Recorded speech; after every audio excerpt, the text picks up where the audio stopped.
هەسەدا هێرشی بەکرێگیراوانی تورکیای بۆ سەربەنداوی تشرین پوچەڵ کردەوە.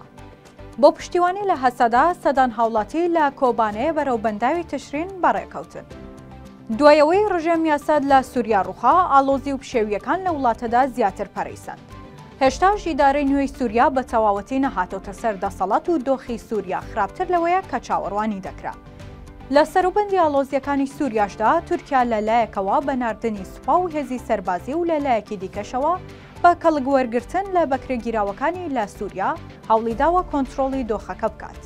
جیاواز لە پلانەکانی تورکیا بۆ داهاتووی سووریا، ڕۆژئاوای کوردستانیش بەردەوام لەم ماوەیەدا لەلایەن بەکرێگیراوانی تورکیاوە هێرشی کراوەتە سەر. منبەج کە بە یەکێک لە گرنگترین و استراتیژیترین ناوچەکانی ڕۆژئاوا دێتاژمەر و بەنداوی گەورەی تشرین لەوێدایە. پشکی سەرەکی لە هێرشی گروپ و هێزەکانی سەر بە تورکیای بەرکەوتووە. نزیکەی مانگێک دەبێت کە تورکیا دەیەوێت بە هەر نرخێک بووێت دەست بەسەر ئەو بەنداوەدا بگرێت. بەڵام هێزەکانی سووریای دیموکرات بەرپەرچی هێرشەکانی تورکیا دەدەنەوە و ڕێگە نادەن کۆنتڕۆڵی ناوچەکە و بەنداوەکە بکەوێتە دەستی تورکیا. هەر ڕۆژی ڕابردوو هەسەدا ڕایگەیاند هێرشێکی هێزەکانی تورکیامان بۆ سەر بەنداوی تشرین پوچەڵ کردوتەوە و بەردەوامین لە ڕوبەڕووبوونەوەی دەستە و تاقمە چەکدارەکانی سەر بە تورکیا کە دەیانەوێت هێرشمان بکەنە سەر. هەر لە پەیوەندی لەگەڵ بەنداوی تشریندا هەسەدا داوای لە خەڵکی ناوچەکە کردبوو کە بۆ پاراستنی بەنداوەکە و ڕێگریکردن لە هێرشی زیاتری تورکیا هاوکار و پشتیوانیان بن.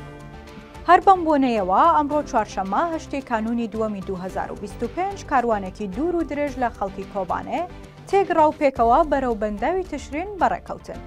مەبەستی خەڵکی کۆبانەیە لە پشتیوانیکردنی هەسەدا بۆ پاراستنی بەنداوی تشرین بۆ ئەوە دەگەڕێتەوە کە تۆپباران بردومانکردن و ناردنی هێز بۆ سەر بەنداوی تشرین لەلایەن تورکیاوە پێشگرتن لە هەر ڕوودا و لێکەوتەیەکی مرۆیی و سیاسیە لە ناوچەکە.